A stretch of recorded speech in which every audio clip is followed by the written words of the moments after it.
Assalamualaikum dan salam sejahtera. Saya Mazakri bin Mazuki, nombor metrik 282231, ingin membentangkan mengenai kesan pandemik COVID-19 terhadap sumber manusia.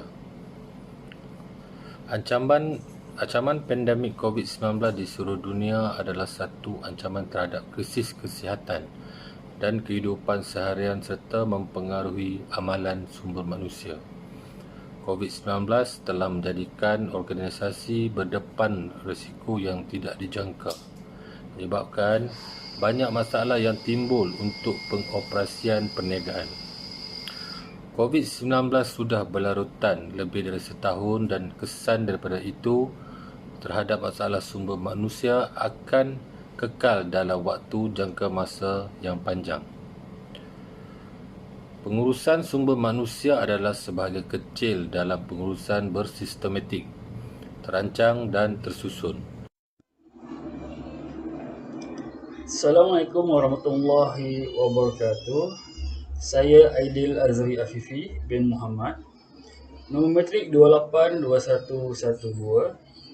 Pada kali ini saya akan menerangkan tentang isu dan perkembangan pengurusan sumber manusia pada tahun 2021. Apabila kumpulan di seluruh dunia berusaha untuk menyesuaikan diri dengan pandemik global COVID-19 yang telah memberi kesan kepada keperluan peniaga kecil dan setiap industri, pada tahun 2020 akan penuh dengan cabaran. Apabila tahun 2020 telah mengajar kita sesuatu, syarikat yang masih belum menerima pakai transformasi corak kerja menghadapi halangan dan pembaharuan yang mesti dilaksanakan. Mereka yang enggan berubah akan terus merungut dan akhirnya akan diingati. Konsep ini boleh digunakan untuk membangunkan strategi transformasi digital yang bukan sahaja bermula tetapi juga bertahan pada bila-bila masa. Menangani kesukaran yang berpusatkan orang ramai tanpa bergantung kepada teknologi. Akhirnya ramai pekerja lebih berpindah dari rumah jika mereka tidak perlu pergi bekerja. Assalamualaikum dan selamat sejahtera. Saya Muhammad Hafiz bin Muhammad Razali, nombor metrik 282296, ingin menceritakan mengenai perkembangan syarikat digital. Syarikat digital pertama merupakan fokus dan perkembangan terhadap perubahan ke arah tempat kerja maya dan semakin tinggi jurang dari pejabat.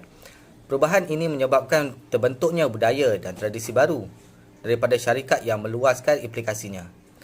Konsep ini menjadi semakin mendalam dengan hasil kajian Josh Bersin, seorang penyelidik terkenal sumber manusia. Beliau telah menekankan kesamarataan pekerjaan hibrid sebagai keutamaan bekerja kembali mengikut laporannya di dalam The Big Reset Playbook. Pekerja boleh pergi ke pejabat fizikal tetapi bukan dengan kekerapan biasa sejajar dengan pendekatan hibrid bagi negara yang menguatkuasakan sekatan COVID-19. Josh Andy. Bagaimana majikan perlu membuat penambahbaikan untuk menjalin hubungan dan kolaborasi di zaman hibrid yang memaksa pekerja bekerja dari jarak jauh, tetapi pertemuan berkala dengan orang lain perlu untuk kreativiti dan inovasi secara terus mengikut laporan tersebut. Assalamualaikum dan selamat sejahtera. Saya Nur Hamizan bin Nur Azian, nombor metrik 282429, ingin membentangkan mengenai kesan negatif akibat pandemik COVID-19. Kesan negatif akibat pandemik COVID-19. Kuantiti pekerja di lokasi tidak mencukupi. Work from home atau lebih dikenali sebagai WFH tidak asing lagi kepada semua majikan dan pekerja pada zaman ini. Ini kerana dunia telah dilanda wabak besar iaitu pandemik COVID-19. Peralihan cara kerja yang bekerja di rumah secara amnya adalah untuk mengekang wabak ini daripada terus menular supaya tiada sentuhan fizikal ataupun berkumpul. Kesemua aktiviti perniagaan diarahkan tutup kecuali sektor-sektor penting yang termasuk dalam kategori kehidupan seharian. demi memastikan keselamatan pekerja yang bekerja secara langsung telah dikurangkan dan diberi inisiatif untuk melaksanakan semua tugas yang diperlukan beralih kepada kerja telekomunikasi ketika masa puncak wabak COVID-19 berlaku. Disebabkan itu, berlaku ketidakhadiran pekerja yang tidak dapat diramalkan. Untuk mengurangkan risiko, organisasi perlu mengambil langkah-langkah keselamatan seperti penjarakan sosial, menyediakan hand sanitizer dan memakai pelitup muka atau face shield demi memastikan keselamatan dan keselesaan pekerja. Assalamualaikum warahmatullahi taala wabarakatuh. Saya Muhammad Rizwan bin Muhammad Ali, nombor matriks 282320. Di sini saya ingin membentangkan berkenaan dengan kesan positif akibat pandemik COVID-19.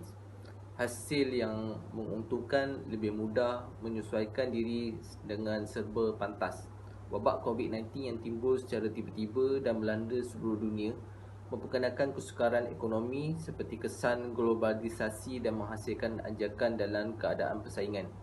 Syarikat yang tidak dapat menyesuaikan diri dengan perubahan keadaan dunia dan pasaran akibat wabak COVID-19 akan berjuang untuk bertahan dalam persekitaran sekarang. Secara keseluruhannya, akibat daripada perubahan keadaan, pengurusan sumber manusia mestilah lebih mudah menyesuaikan diri dan prihatin. Prosedur kerja dan pengurusan orang adalah dua aspek terpenting dalam kesinambungan korporat. Isu luar biasa adalah untuk menjamin bahawa pekerja mempunyai teknologi bekerja dari rumah, serta pemantauan yang berkesan, komunikasi, presentasi dan pengurusan kecekapan, menyesuaikan semua faedah pekerja, sokongan dan pelibatan pekerja dan mereka bentuk semula peraturan kerja secara jarak jauh. Kepentingan pakar sumber manusia dalam pengalaman mereka dalam mencipta pengubahsuaian yang fleksibel dan berjaya juga telah berkembang dalam perusahaan ini. Assalamualaikum. Saya Muhammad Faisal Halim bin Ibrahim, nombor matrik 282291. Cadangan 6.1. Peranan sumber manusia penting dalam pembangunan diri pengurus. Pengamal sumber manusia bertanggungjawab dalam membantu pengurus dalam aspek kemahiran pengurusan baru, memberi inspirasi kepada kaki tangan untuk memahami visi dan menyelaraskan kerja antara ahli pasukan dan pembangunan masyarakat untuk memastikan berjaya dan dalam masa yang sama dapat menggalas tanggungjawab yang diamanahkan. Collington 2020. 6.2. Sumber manusia berupaya berfikir secara sistematik dalam membantu sesebuah organisasi menyesuaikan diri dengan masa depan pekerjaan dan melakukan sesuatu operasi dengan pantas dan efisien adalah salah satu kemahiran yang penting yang dapat dipengaruhi oleh pengamal sumber manusia. Keupayaan sumber manusia tidak dapat diragukan dan berada dalam situasi yang terbaik untuk melihat struktur keseluruhan dan menawarkan sudut pandang sistematik, memastikan komunikasi, koordinasi dan kolaborasi melintasi unit, fungsi, komuniti perniagaan. Bravo 2020. Peranan sumber manusia juga adalah penting dalam memastikan bahawa matlamat perniagaan dibentuk, diagihkan dan dapat disusun semula mengikut keperluan semasa.